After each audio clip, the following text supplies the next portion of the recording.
Nah, oke ya teman-teman, di sini kita akan membuka Instagram dari bkn.go.id. Nah, di sini ada pengumuman tentang pendaftaran ulang untuk SKB pada seleksi CPNS 2019. Ini diposting sekitar 21 jam yang lalu ya teman-teman. Nah, di sini postingannya berisi hashtag Sobat BKN, Mimin kasih info nih. Yuk dicek di link ini ya teman-teman. Nah, kalau misalnya kita cek di link ini atau bisa juga kalian cek di link instansi yang kalian daftar atau website instansi yang kalian daftar ya teman-teman. Nah, link ini kalau kita buka akan berisi PDF seperti ini, pendaftaran ulang peserta seleksi kompetensi bidang atau SKB pada seleksi calon pegawai negeri sipil formasi tahun 2019 Badan Kepegawaian Negara tahun anggaran 2020 ya. Nah, setelah sebelumnya diinfokan tentang tahapan-tahapan atau jadwal-jadwal untuk pendaftaran CPNS atau proses seleksi SKB CPNS 2019, sekarang ada yang lebih komplit nih info dari BKN tentang bagaimana prosedur nantinya ketika melakukan atau mengikuti tes SKB-nya.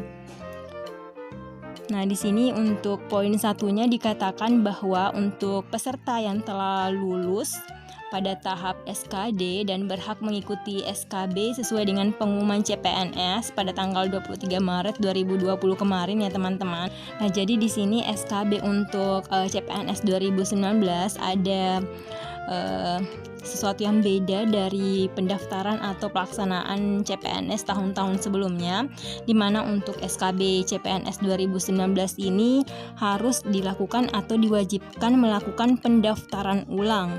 Nah, jadwal pendaftarannya sesuai dengan yang diinfokan kemarin, yaitu pada tanggal 1 sampai dengan 7 Agustus 2020. Jadi mulai hari ini ya teman-teman sudah bisa melakukan pendaftaran ulang untuk ujian SKB di akun SSCN masing-masing.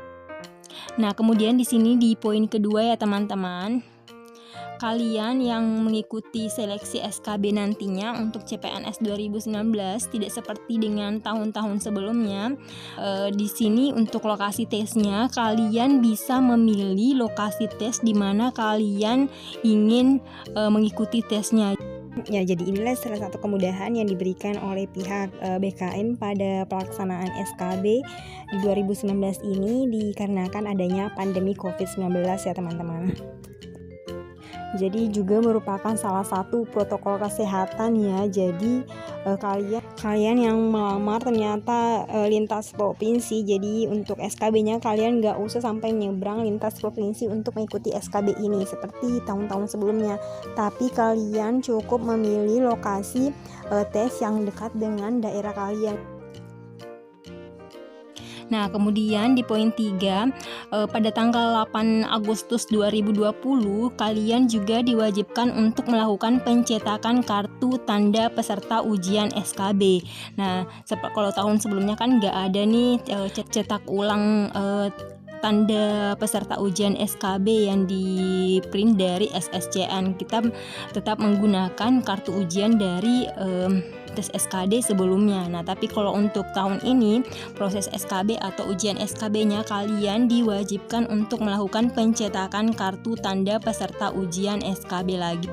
Nah, jadi jadwal dan tempat pelaksanaan SKB akan diumumkan kemudian. Jadi kalian tetap pantau aja updatean dari BKN atau website dari instansi yang kalian lamar ya teman-teman. Nah, seperti yang telah saya sampaikan sebelumnya pun bahwa pelaksanaan SKB nantinya tentu akan mengikuti protokol kesehatan yang sangat ketat ya teman-teman. Apalagi ini kan banyak orang yang akan hadir untuk mengikuti tes tersebut di satu tempat. Jadi pasti untuk protokol kesehatannya harus tetap melihat kondisi atau tetap mengikuti peraturan yang ada pencegahan COVID-19. Nah, jadi di sini untuk peserta sendiri, kebijakan umum bagi peserta ya teman-teman, dikatakan bahwa kalian itu dianjurkan untuk melakukan isolasi mandiri selama 14 hari sebelum menjelang tes. Nah, kemudian yang kedua, kalian tidak diperkenankan mampir ke tempat lain selain ke lokasi tes. Yang ketiga, tetap memperhatikan jarak minimal 1 meter dengan orang lain. Jadi di lokasi tes, walaupun nanti kalian ramai di sana, banyak orang yang akan berkumpul, tapi tentunya tetap menjaga jarak sesuai dengan protokol kesehatan pencegahan COVID-19 ya teman-teman. Nah, kemudian yang keempat, kalian tetap harus menjaga kebersihan tangan dengan rajin mencuci tangan pakai sabun dengan air yang mengalir ataupun dengan menggunakan hand sanitizer. Nah, kemudian untuk poin kelima dan keenam nih jadi catatan pentingnya, yaitu peserta yang hasil pengukuran suhu badannya itu di atas 37,3 derajat Celcius itu, yang pertama dia akan diberikan tanda khusus dan mengikuti ujian di tempat yang terpisah. Itu kalau misalnya dia direkomendasikan oleh tim kesehatan untuk mengikuti ujian di saat itu, dan dia akan disiapkan atau mengikuti tes di ruangan khusus dan diawasi dengan petugas yang memakai masker dan juga face shield. Nah, poin yang kedua itu tapi apabila peserta tersebut setelah mengikuti atau dilakukan hasil pengukuran suhu badan tapi hasilnya adalah di atas 37,3 derajat Celcius berdasarkan pemeriksaan lebih lanjut oleh tim kesehatan, tetapi dia tidak direkomendasikan mengikuti tes pada saat itu, maka peserta tersebut akan diberikan kesempatan untuk mengikuti tes pada sesi cadangan 1 hari setelah jadwal akhir sesi seleksi berakhir. Nah, jadi kalau misalnya seleksi SKB tersebut dilaksanakan selama tanggal 1 sampai dengan tanggal 20 misalnya, maka peserta yang tidak diizinkan atau direkomendasikan untuk tes di sesi cadangan, maka dia akan mengikuti tes di hari ke-21 berarti ya teman-teman. Nah, tapi jika kalau misalnya di sini ada catatannya lagi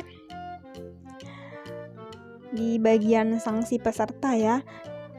Kita scroll dulu ke bawah di bagian sanksi bagi peserta. Nah, yang ini di poin kedua di sini dikatakan ya teman-teman bahwa peserta dengan hasil pengukuran suhu di atas 37,3 derajat Celcius, jadi di poin 6 tadi ya, yang tidak dapat mengikuti tes dan diberikan kesempatan untuk mengikuti tes pada sesi cadangan namun tidak mengikuti tes pada sesi cadangan, maka peserta tersebut dianggap gugur. Nah, jadi usahakan kalian menjaga kesehatan kalian, rutin untuk olahraga ringan lah agar daya tahan tubuh kalian tetap terjaga, dan konsumsi vitamin dan juga makanan yang sehat dengan gizi yang seimbang ya teman-teman, agar ketika kalian tes SKB itu kalian betul-betul fit dan tidak ada nih istilah-istilah sesi cadangan atau apa deh yang lain sebagainya. Semoga kalian lulus. Oke, sekian video untuk hari ini. Thank you for watching. Jangan lupa subscribe, like, comment, and share. Assalamualaikum warahmatullahi wabarakatuh.